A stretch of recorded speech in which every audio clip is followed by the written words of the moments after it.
Birds. Many of the Galapagos' most interesting residents are the birds. Frigid birds are among the most striking birds in the world. They can measure up to 1 meter. 1 meter. 30, 3.3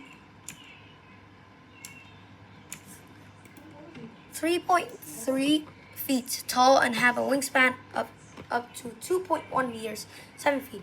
During the attention of females, each male inflates the bright red throat sac like a balloon while shaking outstretched wings and making repeated piercing cries. Do you know a male frigate bird can inflate its throat sac about the size of a soccer ball? Galapagos penguins are among the most surprising native animals on the island. We usually think penguins live close to Antarctica. The Galapagos penguins are the most northern penguin. They weigh only 2 to 2.5 kilograms. Northern penguins, they weigh only 2 to 2.5 kilograms, 4.5 to 5.5 lbs. They stand to 40 to 45 centimeters, 16 to 18 inches. One of their biggest challenges is to stay cool in the tropical heat. They do this by folding out their wings so that the air moves around the sides of their bodies. They also stay cool by keeping their feet shaded for the refreshing dip in the ocean. The Galapagos penguins swim underwater at high speeds. Under their wings as propellers, at their feet as rudders. They feed on small fish that catch by hunting in groups. They live in the colonies and mate for life. Plant life. Plant life on the Galapagos Island is just as remarkable as its animal life. There's about 560 kinds of native plants, and almost 1/3 of them are found nowhere else on Earth. The Scalizea tree is a unique Galapagos plant. It is a member of the daisy family.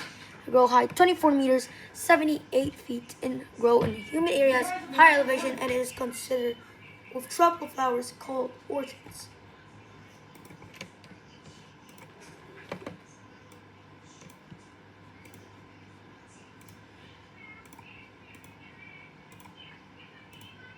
The prickly pear cactus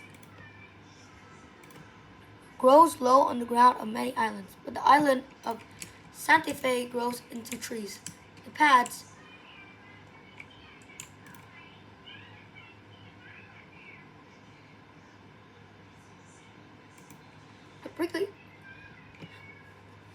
the Santa Fe grows into trees. The pads, flowers, and fruit of cactus is called favorite food of land iguanas. They often roll the cactus pads on the ground to remove the spines before eating them. These creatures often sit under a tree waiting for pads to drop to the ground. Threats to survival. Almost all the islands chains in the world have experienced the loss of many of their native plants and animals. The Galapagos Islands have the few most native life so far. There serious threats exist. The most serious problem is the presence of non-native species brought by humans.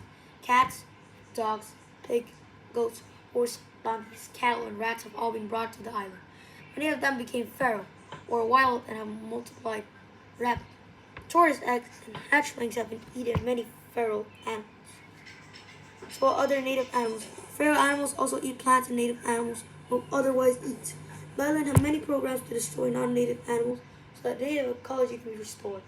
Scientists are raising tortoises in captivity to try to boost their numbers and increase their survival rates. Another serious problem is the increasing number of people on the island, both resident and visitors. In 1940, only 600 lived on the island. But in 1949, many people moved to the island because of a major earthquake in Ecuador. Tourism in the Galapagos Islands skyrocketed in the 1980s, bringing more residents and many more visitors. By 1997, the population on the island have grown to 15,000, more than people can many risk. New harmful species is likely brought by to the island.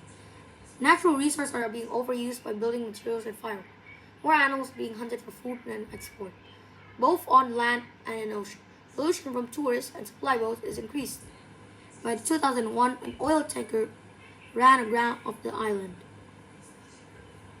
Experts from all around the world work with the government of Ecuador, local scientists, and other massive cleanup efforts.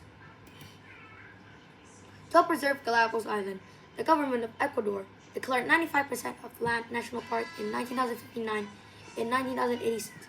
A law was passed to protect 69,930 square kilometers, 27,000 square miles of the ocean waters around the island. Strict laws now limit visitation to the islands. Visitors now need to comply with certified guides who are trained to keep conservation in mind at all times. Visitors are not allowed to bring food or drink in order to prevent the introduction of foreign plant seeds, insects, bacteria. The law also protects animals and plants from human interference, such as touching, feeding, or littering. Conclusion. Our planet is fascinating in mass extinction of 75% of all life forms. The Galapagos Islands is one of the last places on Earth that contains so many rare life forms in such a small area. Many are from nowhere else on Earth. Scientists, conservationists, and concerned people who value nature are working on safeguarding the Galapagos Island. For future generations, these islands' natural treasure must be preserved and protected.